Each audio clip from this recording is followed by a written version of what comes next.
gawing goal ang pagpakumbaba. Number 2, mga kabransis, make humility your goal.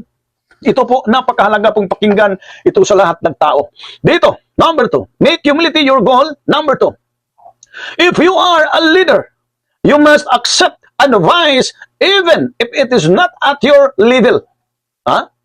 So, ibig sabihin mga kabransis, sa Tagalog pa, kung ikaw po ay pangulo, tandaan natin, maybe you are political leader, you are secular leader, leader ka sa mga, yung opisina nyo, leader ka sa mga kumpanya, sa mga factory, maybe leader ka, o kahit anong organization, ginawa kang leader. Pati dito sa church, ginawa kang leader, no? So, ito po ang mensahe sa mga nakaposisyon dyan bilang isang leader. If you are a leader, you must accept advice even if it is not at your level. Kung pangulo ka ngayon, kailangang tanggapin mo ang mga payo kanino man. Kahit sino ang magpayo sa inyo kung ito po'y mabuti. Kahit hindi mo kalibil, mga kabransis, tanggapin mo kung ito po'y ikabubuti sa inyo. Now, ito po ang katanungan. This is another question, mga kabransis. Sino ba dito sa Biblia na itinuturing malaking, dakila, pangulo, dakilang leader, tapos pinapayuhan siya ng taong mababa, taong hindi kilala, taong hindi leader. Tapos yung malaking leader na pinapayuhan ng hindi leader ay sumusunod pa sa payo. Sino ba? No, comments down below, mga kabransis. Mayroon tayong comment section dyan. Sino? Walang iba, mga kabransis. Ang taong napakalaki, itinuturing maladakila, itinuturing leader. Ang Panginoon mismo ang gumawa sa kaniya ng leader. At ito po, itong leader na to, yung napaka-close siya ng Diyos. Talagang, mga kabransis, pinapayuhan tapos sumusunod. Yun ang klaseng taong napaka-baba talaga ang pag-isip sa kanyang salita. Kahit siya po'y malaki. Hindi niya nagawa na pinagalitan niyang nagpayo sa kanya. Hindi niya nagawa na, kumbaga, pinapaalis niya. No? Kundi tinanggap, nakikinig siya at tinanggap ang payo. Hindi niya sinabihan mo, sino ka ba? Sino kang nagpayo sa akin? Ako po'y napaka-close ng Diyos. Ako'y ginawa ng Diyos bilang leader sa bansang ito, tapos payuhan mo ako. Hindi ginawa ni Moises ng ganyan. Kaya may tuturing natin talaga, mga kabransis, humble talaga sa tao ito, kaya palang Diyos po'y gustong-gusto sa kanya. Atin mo mabasahin, mga kabransis, ito pong nagpayo sa kanya. Dito po sa Exodus chapter 18, verse 13 to 23. No? Pakinggan ninyo ng maigi, mga kabransis. Kinabukasan, naupo si Moises upang hatulan ang mga tao tungkol sa din nila pagkakaunawaan. Inabot siya ng gabi sa dami ng tao. Nang makita ni Jethro ang hirap na inaabot niya sa kanyang ginagawa, tinanong siya, ano ba ang ginagawa mo sa mga tao? Bakit maghapon kang nakaupo na napapaligiran nila? Sumagot si Moises, mangyari po, lumalapit sila sa akin para alamin ang kalooban ng Diyos. Kapag may dalawang tao na hindi nagkakaunawaan, dumudulog sila sa akin at sinabi ko naman sa kanila kung sino ang may katuwiran. Bukod doon, ipinaliliwanag ko sa kanila ang mga utos ng Diyos. Sinabi ni Jethro, hindi ganyan ang dapat mong gawin. Pinahihirapan mo ang iyong sarili, pati ang mga tao. Malaking gawain iyan para sa iyo at hindi mo kayang mag-isa. Pakinggan mo itong ipapayo ko sa iyo at tutulungan ka ng Diyos. Ikaw ang lalapit sa Diyos para sa kanila at magdadala sa kaniya ng kanilang mga suliranin. Ikaw ang magtuturo sa kanila ng mga kautusan at mga palatuntunan. Ito po ang payo po ito ni Jethro, mga kabransis. At ikaw rin ang magpaliwanag sa kanila kung ano ang dapat nilang gawin. Ngunit pumili ka ng mga taong may kakayahan, may takot sa Diyos, mapagkakatiwalaan at di masusuhulan. Italaga mo silang tagapangasiwa sa libo-libo, daan-daan, 5-50, at 10-10. Sila na ang bahalang humatol sa maliit na usapin, at ang mabibigat na kaso lamang ang iharap sa iyo. Sa gayon, hindi ka masyadong mahihirapan, sapagkat matutulungan kanila sa iyong gawain. Kung ganoon, kung ganoon ang gagawin mo, tulad ng bibig ng Diyos, hindi ka, tulad ng ibig ng Diyos, hindi ka mahihirapan at madali pang maayos ang anumang suliranin nila. Tingnan mo mga kapatid. Ito pong biyanan ni Moses na nangangalang Jethro, mga kapatid, hindi po talaga ito kilala sa Biblia. Hindi po ito popular at wala po itong kasaysayan na si Jethro po ay close at ang Diyos. O close sila at ang Diyos o matalik na kaibigan. Wala. Si Jethro hindi katulad ni Moses.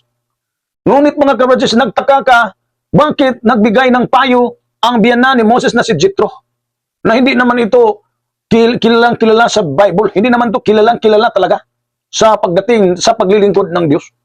Tapos, itong si Jethro nagbigay ng payo sa isang malaking leader o propeta na si Moses.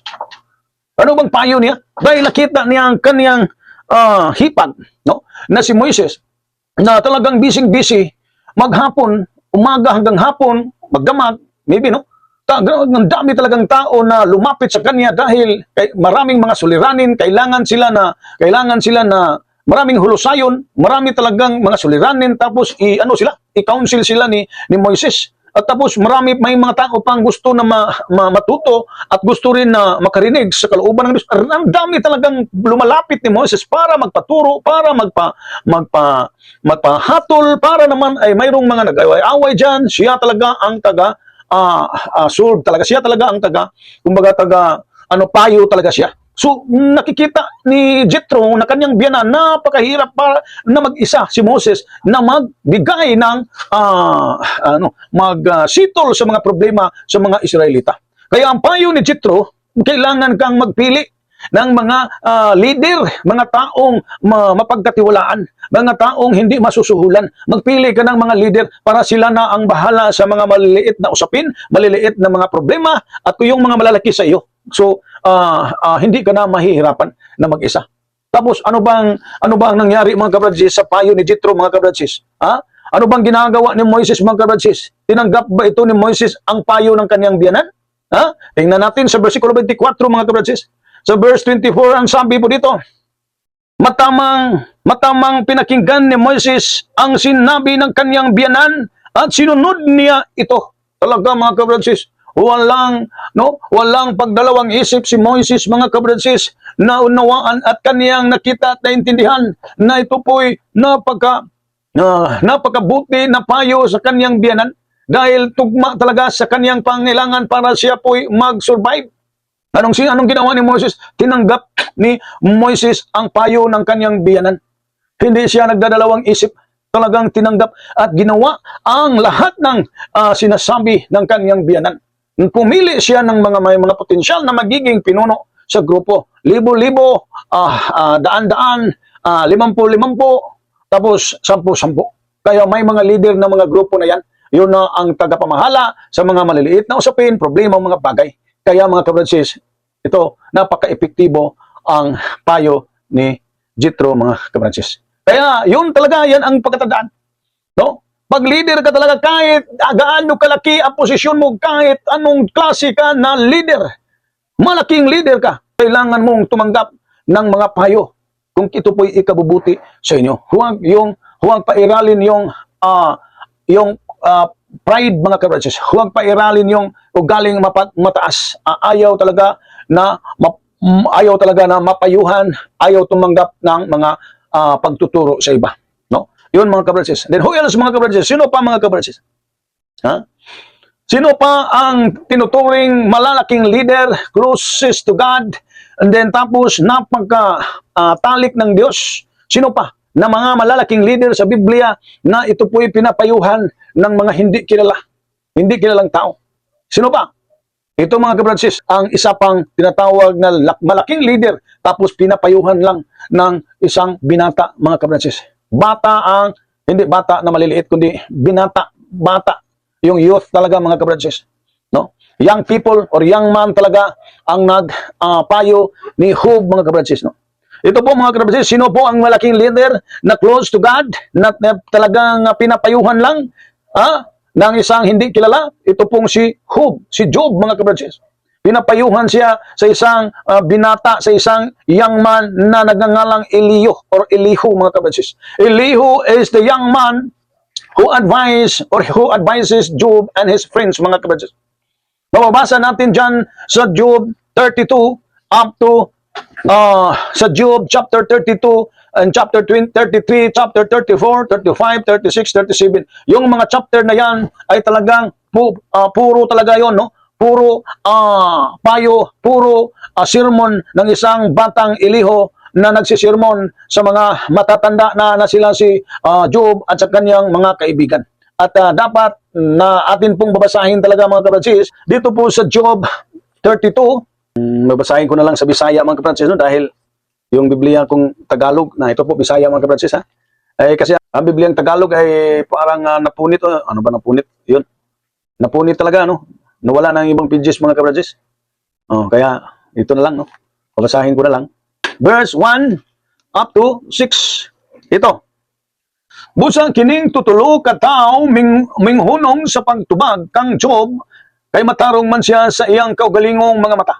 Unya misilaob ang kasuko ni Elihu, ang anak nga lalaki ni Barakil, nga busitahanon sa banay ni Ram, batok kang Job. Misilaob ang iyang kasuko, kay nagpakamatarong man siya sa iyang kaugalingon, labaw sa Dios. Ingon man usab, misilaob ang iyang kasuko batok sa tutulo niya kahigala, kay sila wala makakita og tubag og hinuon. Gihukman nila si Job. Karon si Elihu naghulat aron sa pagsulti kang Job, kay sila labing tigulang kay kaniya. Sa pagtanaw ni Elihu nga walay tubag gikan sa mga baba niining tutulo ka tawo, ang iyang kasuko misilaob.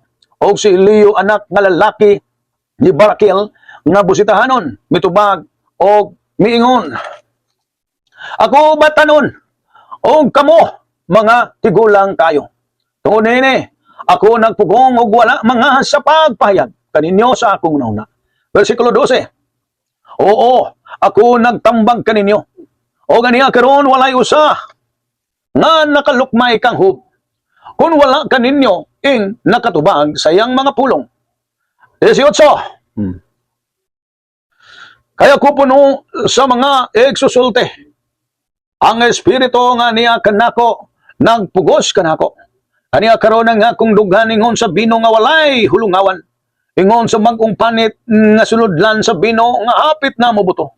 Ako musulti aron ako makaginhawa. Buksan ko ang akong mga ngabel og mutubag. Na, tingnan ninyo mga kabransis.